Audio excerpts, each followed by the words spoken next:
그 한국의 베이비 박스라고 하는 그런 들어보셨죠? 갓난 아기가 길거리, 화장실 등에 버려지는 것을 막기 위해 만든 그런 시설입니다.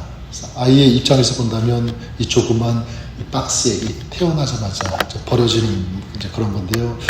어제 우리 보았던 본문 소개처럼 이스라엘이 어쩌면 그와 비슷했습니다. 태어나자마자 탯줄도 자르지 않고 그리고 몸에 핏기를 씻기지도 않은 그런 채들에 버려진 여자 아기와도 같았다. 이게 이제 이스라엘의 모습이었는데, 그런데 하나님께서 어떻게 하셨죠? 그런 아기를 씻기고 그리고 수놓은 옷을 입히고 가죽신을 신겨주었고 그렇게 해서 왕후의 지위까지 앉혀 주셨습니다.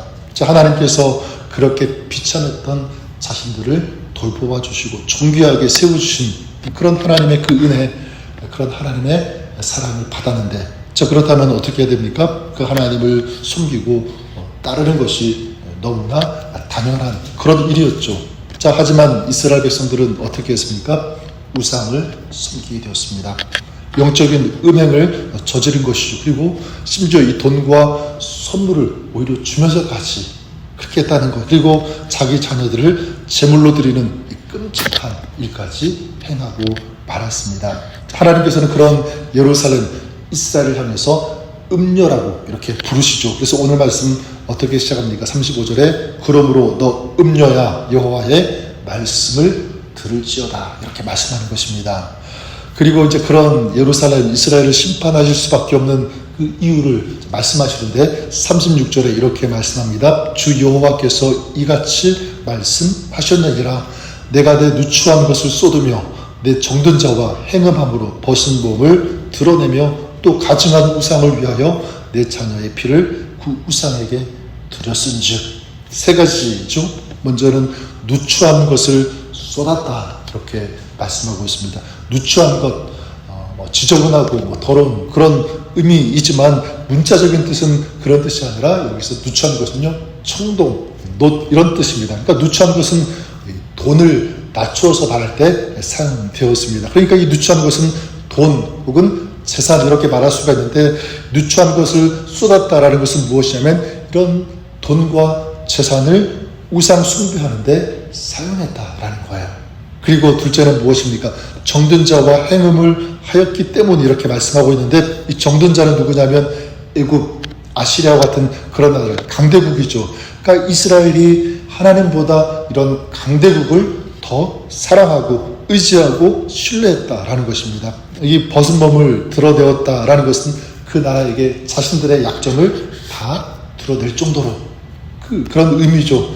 마치 강아지가 벌렁 들어 누워가지고 우리 주인에게 아양을 떠는 것처럼 이스라엘이 그렇게 했다는 거예요. 그리고 마지막 셋째는 자녀의 피를 그 우상에게 드렸기 때문에 심각한 죄악이 아닐 수 없습니다. 그래서 48절에 보면 내 아우 소돔 곧 그와 그의 딸들은 너와 내 딸들의 행위같이 행하지 아니하였다. 그리고 51절에는 사마리아는 내 죄의 절반도 범하지 아니하였다라고 하십니다. 그러니까 죄악의 도시의 이 대명사인 소돔보다도 이스라엘 너희의 죄가 더 크다, 더 무겁다라는 것입니다. 그래서 하나님께서 그런 예루살렘을 향하여 심판을, 이 징계를 하시겠다고 이제 선언하시는 거죠. 37절에 보니까 내가 너의 즐거워하는 정든 자와 사랑하던 모든 자와 미워하던 모든 자를 모으되 사방에서 모아 너를 대적하게 할 것이요 또 내 벗은 몸을 그 앞에 드러내 그들이 그것을 다 보게 할 것이며. 우리 성경에는 이 번역이 되지 않았지만 원문에 보면 여기에 그 내가라는 이 단어 앞에 보라라는 이 단어가 들어가 있습니다. 그러니까 어떤 뜻이냐면 너희들 잘 봐라, 똑똑히 봐라, 내가 어떻게 행하는지, 그런 뜻이에요. 하나님께서는 어떻게 하시는 것입니까? 예루살렘을 그토록 의지하고 사랑했던 그 나라를 이스라엘의 대적자로 등장시킬 것이다. 그로 인해서 너희가 옷 벗김을 당하게 되는 수치를 당하게 될 것이다. 나간다는 거죠. 또한 하나님께서는 간음과 이 살인을 저지른 여인을 재판하듯이 이런 예루살렘을 재판하시겠다라고 말씀하고 있습니다. 율법에 따르면 간음과 이 살인죄에 대한 벌은 모두 사형 아닙니까? 그런 심판. 그래서 다시는 선물을 주며 음행하는 것과 같은 우상 숭배를 저지르지 않게 하겠다라고 말씀하는 것입니다. 자, 이게 오늘 말씀의 내용인데, 예루살렘이 그렇게 우상 숭배의 길을 걸었던 이유가 무엇인가? 여러 가지 이유가 있겠지만 여기서 우리가 찾아볼 수 있는 것은요, 자신의 출발을 망각했기 때문에 이렇게 말씀드릴 수 있을 것 같아요. 또 구체적으로 말하면 하나님의 은혜로 이스라엘이 시작했는데, 그런 하나님의 은혜, 자신들의 그 출발을 있게 한 하나님의 그 은혜를 그들이 잊어버렸다, 망각했다라는 거예요. 아까 말씀드렸던 것처럼 이스라엘 태어나자마자 버려진 애기와 같은, 이게 예루살렘 아니었습니까? 그런 예루살렘을 하나님께서 살려주시고 가꾸어 주시고 그렇게 인도하셨는데, 예루살렘은 그 은혜를 잊어버리는 거예요. 스스로 자신들이 높아졌다 생각합니다. 그리고 하나님께서 주신 것들을 우상에게 바치는 그런 일들을 했다는 거죠. 즉 처음 은혜, 처음 사랑을 잊어버리고 마는 것입니다. 저는 이것이 오늘 우리 살아가고 있는 저와 여러분, 우리에게도 적용이 된다고 생각합니다. 여러분, 우리의 신앙이 왜 성장하지 않고 성숙하지 않고 자꾸 정체되고 후퇴하고 있는가? 왜 무너지는가? 왜 하나님을 믿는다고 하면서 세상을 의지하는가?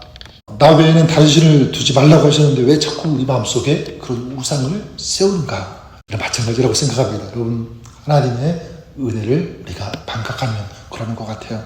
43절에 이렇게 말씀하죠. 내가 어렸을 때를 기억하지 아니하고 이 모든 일로 나를 분노하게 하였음즉. 많은 사람들이 그 삶과 신앙에서 이 신앙이 무너지는 큰 이유 무엇입니까? 초심을 잃은 것, 하나님의 은혜, 이 사랑을 잊어버린 것. 그러니까 목회자도 넘어지는 이유 마찬가지라고 생각해요. 은혜를 망각하게 되면 무엇으로 이어지게 되면 배신으로 이어지게 된다.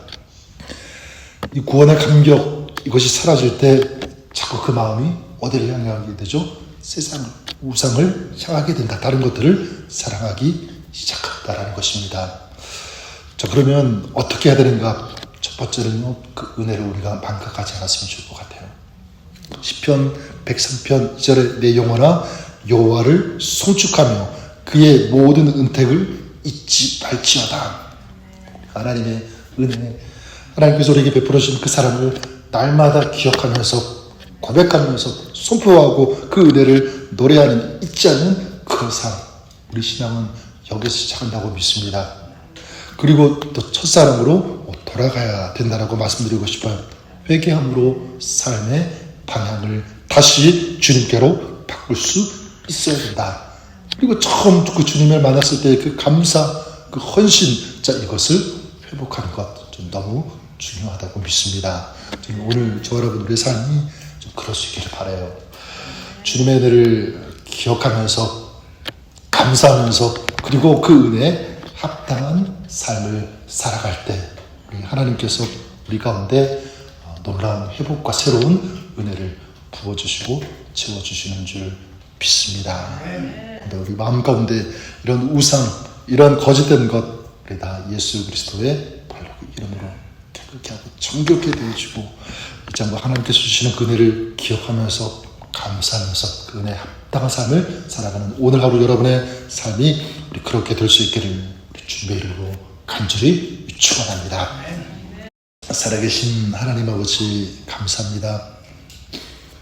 주님께서 우리에게 베풀어 주신 첫사랑, 첫 은혜, 이것을 우리가 자꾸 잊어버리고 망각하고 내 마음대로, 내 욕망대로 이렇게 살아가는 그런 모습이 있다면 주님 불쌍히 여겨주시고 용서하여 주시옵소서. 하나님께서 베풀어 주신 이 구원의 은혜에 감격하면서 기뻐하면서 감사하면서 더욱더 주님을 사랑하고 주님을 위해 살아갈 수 있는, 헌신할 수 있는, 순종할 수 있는 이 진정한 믿음의 삶, 오늘 이것이 우리의 삶 되게 하여 주시옵소서. 주님께서 인도하여 주옵소서. 믿음으로 하나님 앞에 나아가며 기도하며 중보하는 우리의 모든 기도의 제목 주님께서 들으시고 믿음 가운데 우리 주님께서 역사하여 주시옵소서. 예수님의 이름으로 감사드리며 기도드립니다. 아멘.